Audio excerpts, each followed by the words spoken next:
ทำงานศพทั้งพี่น้องเลยทั้งพวกน้องพ่อก็ไปนะบ่งานแจกเขาอยู่นี่เด้ส่วนบ้านนี่เด้บ่เออซาพันเฮ็ดน้ำมันนะอันแล้วเขาแจกหรือเขาเอ็ดบุญอันนั้นนะเขาได้บอลเขาได้หนังนะหนังแจ้งอันหนังเขาแจงนะเขาเอ็ดแจกหรือเอ็ดบุญอันนั้นนะเฮ็ดบุญเอ็ดบุญแจกเขานะแจกเขาผู้ที่ลงรับไปหั่นล่ะบ่นะเขามาตึงเทพลูกสาวเราบ่ลูกสาวเยี่ยเวียงหั่นล่ะโอ้มาตึงเทพเขามีเงินมีคำเนาะเขาเฮ็ดประเด็นนั่นแหละหนังโซดแจงหนังแน่ก็คือเว้นกับหมอลำทั้งหมอลำอีบ่หมอลำของเว้น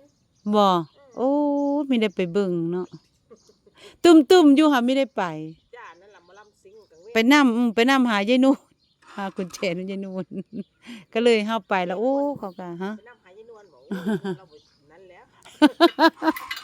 หลายคนคักเลยม้วนอย่างว่าจ้ะไปเรามาเข้าครัวนะคะFCป้าดาไม่อยู่ป้าท้ายบ้านไม่อยู่นะคะสวเหลือแต่ย่าคนเดียวก็เลยเข้าครัวสมพร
อย่าดิ้นน้ำได้แล้วนะอย่าดิ้นน้ำพวกเพาะข้อก็เห็นเบิดแล้วเพาะข้อก็เห็นมานี่มาพี่อย่าดิ้นน้ำอยากเล่นด้วยเขามันเล่นน้ำด้วยให้หนูเล่นด้วย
เสือพาไป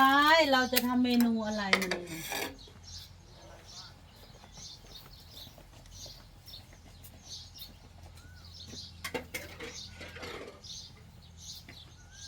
ปลาดุกผักหวาน มีผักหวานเอามาจากกกอกเมื่อวานนี่แหละปลาดุกแกงกงกก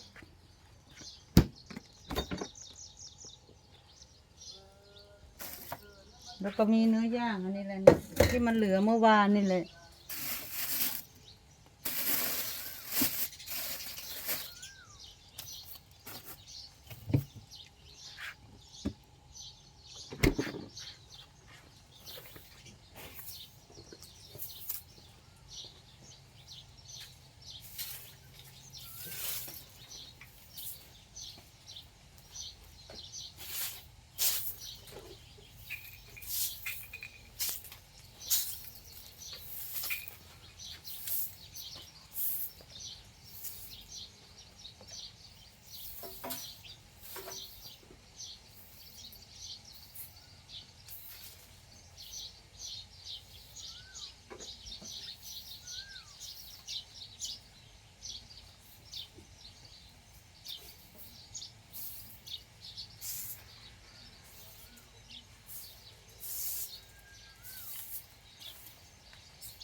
ข้าวต่อ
เล่นน้ำบ่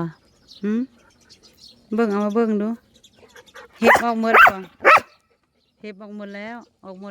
เบิ่งตัวนี้เด้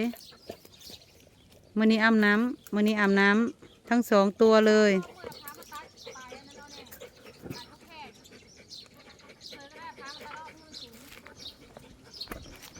ฟ้าบ่มืดมันอยู่นั่นเด้อเห็นอยู่บ่ฟ้าอยู่หั่นเอาฟ้ามาตัดเอาปลายมันออกป้าบ่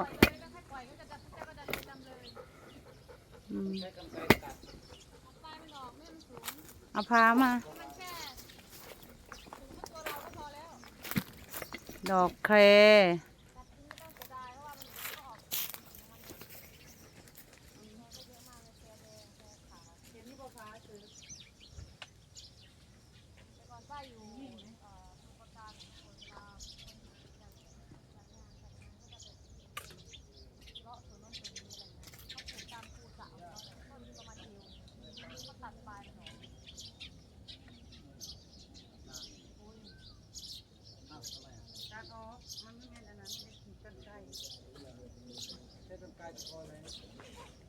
มันโหมันตัดไม่ได้แล้วกันเล่นเป็นหรือเปล่า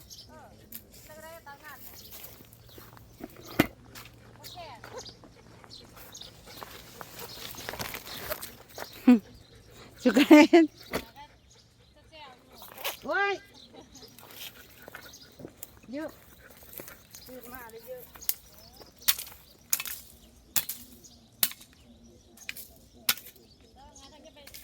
อันนี้บอก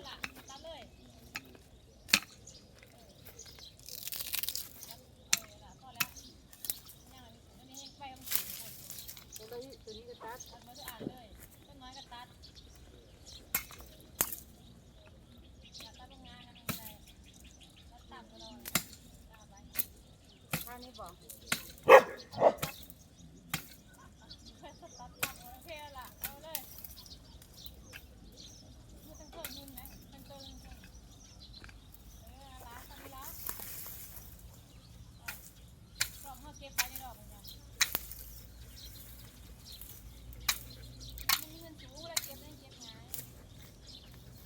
เก็บไว้ได้ผู้ใดไม่ดอกมีอะไร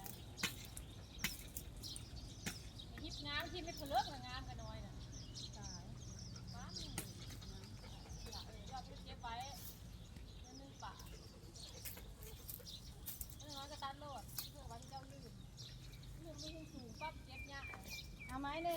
แค่นี่ดอกแค่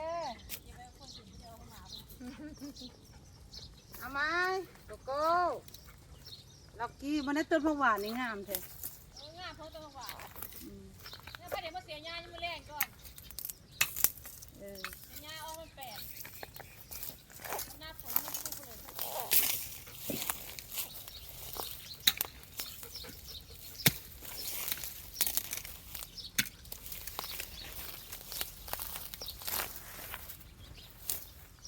มันมืดมันเลยเอ็ดหลังคาบ่ ข้านี่เลย หลังคานี้บ่ เมาบอก เออละไอ้ตรงที่ว่ามันเป็นสนามยางวางปูนไม่แล้วเถอะ มันเอ็ดอันนี้ก่อน แล้วไปย่างก็เล็กนี่นะมันทำไว้ทั้งข้าง อืม ทุกวันนี้ดินบาสหลายมือแล้วผ้าเล็กเทียขนาดบาสให้มันเก่ง เที่ยวสนามบาสจะได้เอาอันนี้เข้าคอกถ้ามันกินข้าวอยู่ในคอกเมื่อวานได้ซื้อใกล้มากเพื่อมันเงินนั่นแหละเงินค้าผลไม้เมื่อวานนี่นะซื้อใกล้แล้ว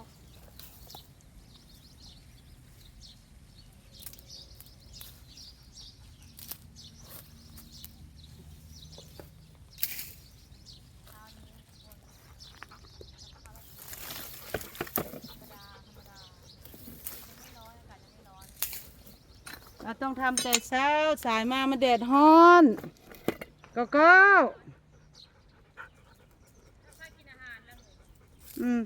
อันเจอของก็มีแต่ไก่นั่นแหละก็กินแต่ไก่นี่แหละเขาไม่กินน้ำต้มไก่ก็ไม่มีแล้วไป